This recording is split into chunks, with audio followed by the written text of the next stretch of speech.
এই কতদিন যাবৎ বাবার বাসায় এসে বসে আছি, আর বাবার বাসায় থাকলে মজার মজার খাবার খেলে কি আর বাসায় যেতে ইচ্ছে করে বলুন তো। তো যাই হোক, হেল্পিং হ্যান্ড আমাকে ফোন দিচ্ছে, ভাবি আপনি কবে বাসায় আসবেন, এতদিন হয়েছে এখনো আসেন না। তো আমি হেল্পিং হ্যান্ডকে বলি আজকে আসবো না কালকে আসবো, এরকম বলতে বলতে অলরেডি আরো 4 দিন চলে গিয়েছে। তো মা যতদিন বেঁচে আছে ততদিনই আমাদেরকে জোর করে রাখবে, আমাদের আপ্যায়ন করবো, এরপরে আর কেউই করবে না। তখন বাবার বাসা অনেক মিস করব, এটা সবার ক্ষেত্রে। আসসালামু আলাইকুম, আমি সাদ সাথী। আলহামদুলিল্লাহ আমি ভালো আছি, আশা করি আপনারাও ভালো আছেন। প্রতিদিনের মতো আজকেও একটা ডেলি ব্লগ নিয়ে হাজির হলাম। প্লিজ স্কিপ না করে ফুল ভিডিওটা দেখবেন, আশা করি অনেক অনেক ভালো লাগবে। যারা ফেসবুক পেজ থেকে আমার ভিডিওটা দেখে থাকেন প্লিজ একটি করে লাইক এন্ড শেয়ার করে দিবেন, ফলো বাটনে ক্লিক করতে কিন্তু ভুলবেন না। আর যারা ইউটিউব চ্যানেল থেকে আমার ভিডিওটা দেখে থাকেন প্লিজ একটি করে লাইক এন্ড সাবস্ক্রাইব করবেন, বেল আইকনে ক্লিক করতে কিন্তু ভুলবেন না। Welcome my new another daily blog. তাহলে চলুন আজকে ব্লগটা শুরু করে ফেলি। আর এই তো আমি রেডি হয়ে বের হয়ে যাচ্ছি দুপুরের খাওয়া দাওয়া করে আমাদের ক্যাটলিনাকে ভ্যাকসিন দিতে। তো আমি, আমার ছেলে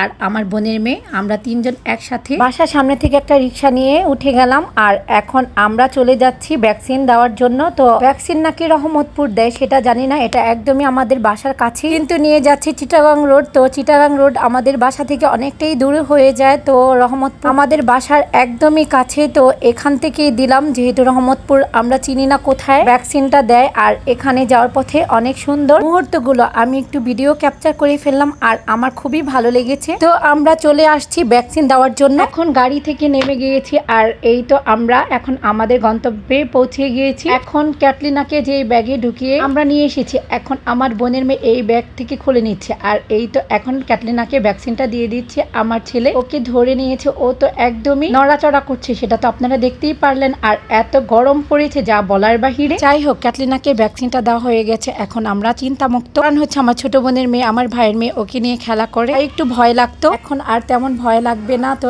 এখন নিশ্চিন্তায় খেলা করতে পারবে। এখন প্রেসক্রিপশনে লিখে দিচ্ছে আবার কবে আমাদের ভ্যাকসিনটা দিতে আসতে হবে। আর ক্যাটলিনাকে কিরমিলের ওষুধ দিয়েছে সেটাও লিখে দিচ্ছে। আর এখন আমরা বাসার দিকে চলে আসছি। আর এখন আমরা যে রিক্সাতে গিয়েছিলাম ওই রিক্সায় মামা আমাদের জন্য দাঁড়িয়ে আছে, যে আমি আবার আপনাদের নিয়ে যাব। আপনাদের অনেক কথাগুলো আমার খুবই ভালো লেগেছে, আপনারা খুবই মিশুক, এরকম সচলাচল আমার রিক্সাতে মানুষ পায়নি। আপনাদের জন্য আমি ওয়েট করব, কোনো সমস্যা নেই। আমার ছেলে অটোওয়ালা মামার সাথে সামনে বসেছে, আর আমি আমার বোনের মেয়ে ক্যাটলিনাকে নিয়ে পিছনে বসেছে। আর ক্যাটলিনা তো গরমে একদমই কাপড় হয়ে গেছে এখান থেকে বের হওয়ার জন্য, ও অনেক চেষ্টা করছে। আর এত গরম যা বলার বাহিরে, অনেক গরম সেটা তো জানি। তো ওকে তো আর কোলে করে নিয়ে আসা যাবে না, কারণ হচ্ছে এই ব্যাগটা ছাড়া যদি ওকে রিক্সায় করে নিয়ে যায়, ও রিক্সা থেকে আপ দেওয়ার জন্য পাগল হয়ে যায়। তো তার জন্য এই ব্যাগ ছাড়া ওকে আনা যায় না। তো এই ব্যাগের মধ্যে গরমের মধ্যে ওকে ঢুকিয়ে নিয়ে আসছি। তো আমাদের কাছেও খারাপ লেগেছে, তো কি করার। এই রাতের ভিউটা খুবই ভালো লেগেছে, পানির সাথে এই গাছগাছালি খুবই ভালো লাগছে,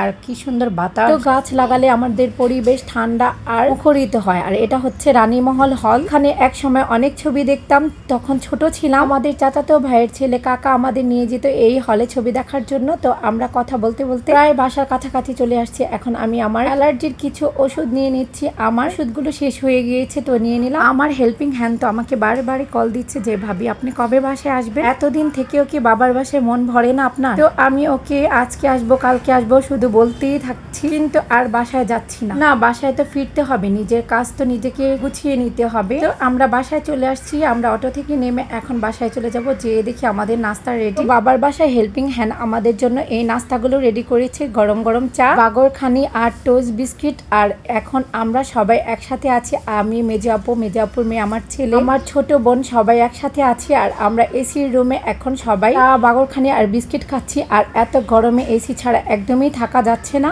আজকের ব্লগটা শেষ পর্যায়ে চলে আসছে। আমার ব্লগটা যদি ভালো লেগে থাকে আপনাদের কাছে, তাহলে কমেন্ট সেকশনে কমেন্ট করে জানাবেন, আপনাদের কমেন্টের অপেক্ষা করব। আজকের ব্লগটা এখানে শেষ করছি, আবার নতুন কিছু নিয়ে হাজির হব। ভালো থাকবেন, আল্লাহ হাফিজ।